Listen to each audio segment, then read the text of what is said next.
എൻ്റെ ഓർമ്മ ശരിയാണെങ്കിൽ ഏതാനും വർഷം മുമ്പ് ഇവിടെ അടുത്ത എവിടെ ഒരു പെൺകുട്ടി ഹോമിയോപ്പതി പഠിക്കുന്ന പെൺകുട്ടിയാണ്. അവളുടെ അച്ഛനോടും അമ്മയോടും ചോദിച്ചു, ഈ വൈക്കത്തപ്പനെയൊക്കെ പോയി തൊഴുതിട്ട് നമുക്ക് എന്ത് കിട്ടിയെന്ന്. ഒരു പെൺകുട്ടി, അഖില എന്നൊറ്റാന്ന് അവളുടെ പേര്. അവള് ഹോസ്റ്റലിൽ ചേർന്ന് ഹോമിയോപ്പതി പഠിക്കാൻ നേരത്താണ് അവൾ ഈ ചോദ്യം ചോദിക്കുന്നത്. അപ്പോൾ അവളുടെ അമ്മ പറഞ്ഞു, എടേ വൈക്കത്തപ്പനല്ലേ നമുക്കെല്ലാം തന്നതെന്ന് ചോദിച്ചു. അതൊക്കെ വെറും കല്ലാണെന്ന് പറഞ്ഞു. അങ്ങനെ അധികം വൈകാതെ ഒരു 3 മാസത്തിനുള്ളിൽ തന്നെ ഈ പെൺകുട്ടി പോയിട്ട് വേറൊരു മുസ്ലിം പയ്യനെ കല്യാണം കഴിച്ച് മതം മാറി പേരൊക്കെ മാറ്റി. കാരണം വൈക്കത്തപ്പനെ കൊണ്ടൊരു ഗുണമില്ലല്ലോ, അങ്ങ് പോയി. ഇപ്പൊ ആ കുട്ടി എവിടെ ഞാൻ അന്വേഷിച്ചപ്പോ ആ കുട്ടി ഇപ്പോ ആ പയ്യനെ കാണാതായിട്ട് ഏതാണ്ട് 1 വർഷമായി. അവളിപ്പോ ഏതോ അവർ നടത്തുന്ന അനാഥാലയത്തിൽ താമസിക്കുകയാണ്. അവൾ 1, 2, 3 പ്രസവിക്കുകയും ചെയ്തു എന്നാണ് ഞാൻ അറിയുന്നത്. വൈക്കത്തപ്പന് ഏതായാലും ഈ സിദ്ധിയൊന്നുമില്ല. വീട്ടിൽ കിടന്നിറങ്ങുന്ന പെൺപിള്ളേരെ പിടിച്ച് പ്രസവിപ്പിക്കാനൊന്നും പറ്റത്തില്ല. അപ്പൊ ഞാൻ പറഞ്ഞതിനർത്ഥം, നമ്മുടെ മതത്തിന്റെ ന്യൂനത എന്നോണം പലരും പറഞ്ഞു വരുത്തുന്ന പല കാര്യങ്ങളും പണ്ട് മുതല കുരങ്ങനോട് പറഞ്ഞ കാര്യങ്ങളാണ്. ആ കഥ എല്ലാവർക്കും അറിയാലോ. കുരങ്ങൻ മുതലയുടെ പുറത്ത് കയറിപ്പോയപ്പോ നിന്റെ ഹൃദയം എനിക്ക് തരുമെന്ന് വെച്ചപ്പോ എന്റെ ഭാര്യയുടെ ഹൃദയം ഇതിലും ടേസ്റ്റുള്ള അവൻ രക്ഷപ്പെട്ടു.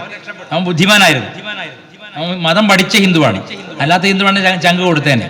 ഇപ്പൊ മുതലകൾ നമ്മളെ സ്തുതിക്കാൻ തുടങ്ങുമ്പോൾ, മുതലകൾ സ്നേഹം നടിക്കുമ്പോൾ, അത് സ്നേഹിക്കാനല്ല കൊല്ലാനാണെന്ന വിവേകം നമ്മുടെ കുട്ടികൾക്ക് ഉണ്ടാവുന്നില്ല. കാരണം ഇങ്ങനത്തെ പ്രഭാഷണം അവർ അറ്റൻഡ് ചെയ്യില്ല. ഇപ്പൊ ഞാൻ പറഞ്ഞത് ദ്രൗപദിയുടെ ഭക്തിയെ പറ്റിയാണ്. ദ്രൗപദിക്ക് ഒരു വിഷമമുണ്ടായി, ഒരു പീഡന ശ്രമം. അവൾക്ക് ഘടാഘടിയന്മാരായിട്ടുള്ള ജിമ്മന്മാരായിട്ടുള്ള ഭർത്താക്കന്മാരുണ്ട്. ലോകൈക വില്ലാളി വീരന്മാരാണ്. ദേവേന്ദ്രൻ പോലും മടിക്കുക അവരുടെ യുദ്ധം ചെയ്യും. അത്രയും വലിയ ആൾക്കാരാണ് ഈ നകുലനും സഹദേവനും ഈ അർജുനും ഒക്കെ. ഭീമനെയൊക്കെ കണ്ടാത്താണ് തലവെട്ടി വീഴും.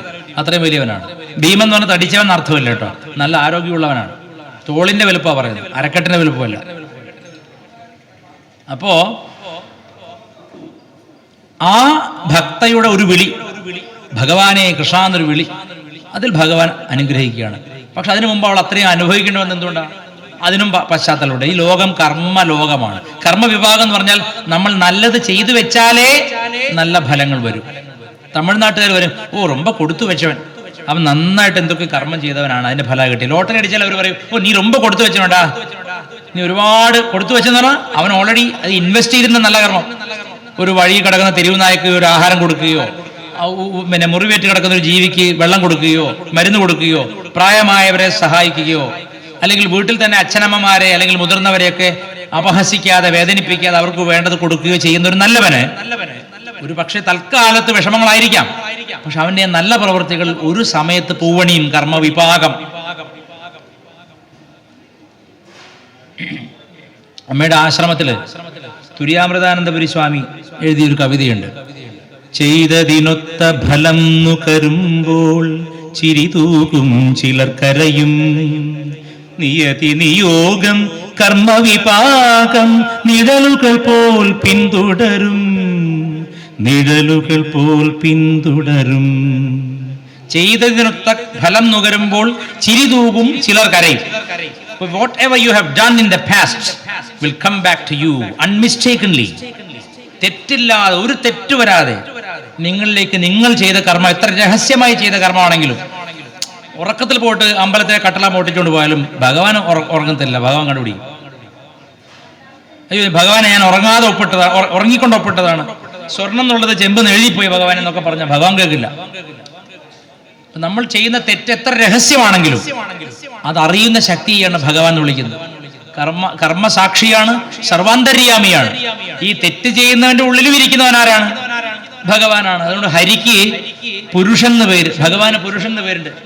ശരീരമാകുന്ന പുരത്തിൽ ശയിക്കുന്നവൻ, ശരീരമാകുന്ന ഈ പട്ടണത്തിനകത്ത് ഹൃദയത്തിൽ കുടികൊള്ളുന്നവൻ പുണ്ടരീകാക്ഷൻ, സാക്ഷാൽ മഹാവിഷ്ണു.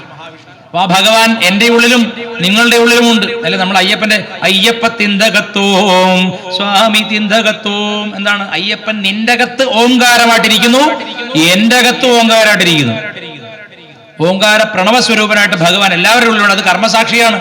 നിങ്ങൾ ഒളിച്ചു ചെയ്യുന്നു, ആരും അറിയാതെ ചെയ്യുന്നു എന്നൊക്കെ നിങ്ങൾ വിചാരിക്കാം. പക്ഷേ ഈശ്വരനെ ഒളിക്കാൻ പറ്റില്ല. ഈ ബോധ്യമാണ് ഭക്തിയുടെ തുടക്കം.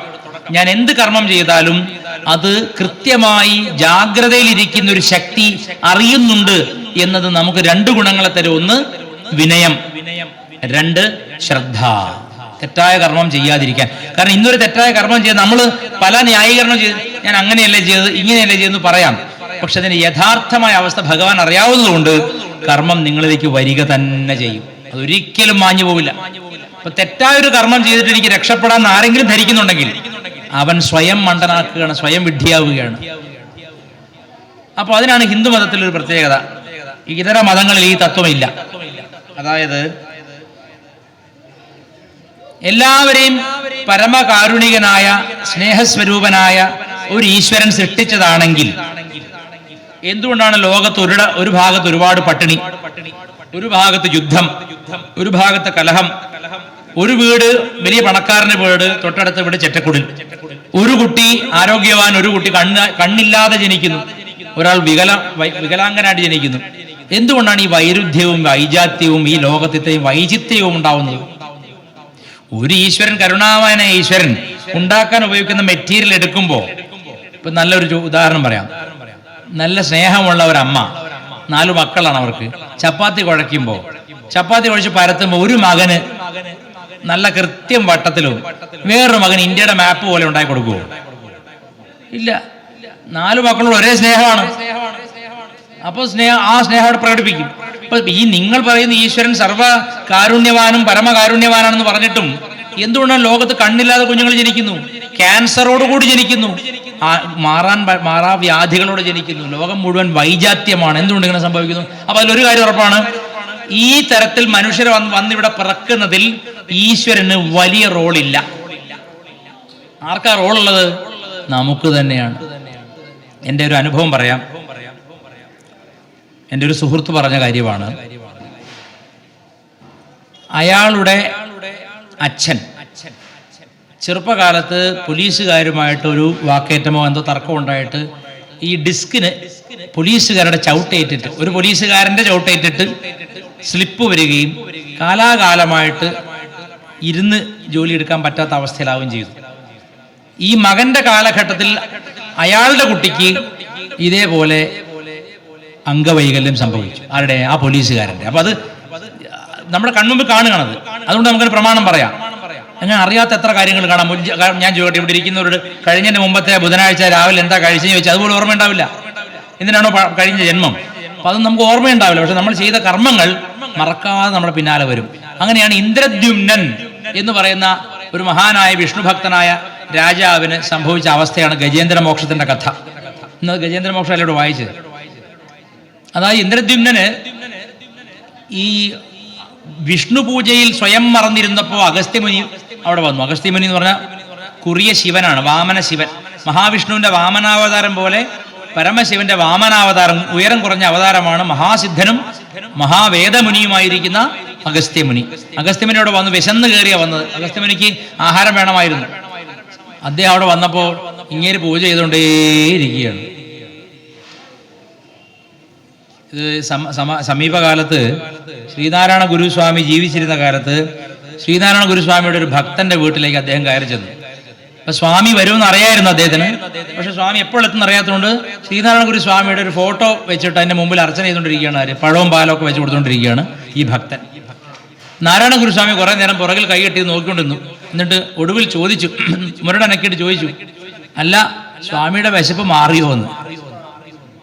സ്വാമി നാരായണ ഗുരുസ്വാമി പുറകിൽ നിൽക്കുന്നുണ്ട് ശരീരത്തിൽ, മുമ്പിൽ ഫോട്ടോയ്ക്ക് പാലും പഴം കൊടുത്തുകൊണ്ടിരിക്കുന്ന ഭക്തനോട് ചോദിച്ചാണ്. അതുപോലെ ഭക്തി കൊണ്ട് ലോകം മറന്നിരിക്കുകയായിരുന്നു ഇന്ദ്രദ്യുമ്നൻ. അയാൾ വിഷ്ണു പൂജയിൽ മറന്നുപോയി. അപ്പൊ പുറകിൽ വന്ന് നിൽക്കുകയാണ് ആര്? സാക്ഷാൽ പരമശിവൻ. അപ്പൊ വിഷ്ണു പൂജ ചെയ്യുകയാണെന്ന് ന്യായം വേണമെങ്കിലേക്ക് പറയാം. എനിക്ക് കർമ്മം ബാധിക്കില്ല, ഞാൻ വിഷ്ണു പൂജ ചെയ്തുകൊണ്ടാണ് നിങ്ങളെ മനസ്സിലാക്കാഞ്ഞെന്ന് പറയാം. പക്ഷെ അത് കർമ്മത്തിന്റെ നിയമത്തിലില്ല. വിശന്ന് വരുന്നത് ആരായാലും ഭക്ഷണം കൊടുത്തുകൊള്ളണം, അവിടെ പൂജയും നിർത്താം.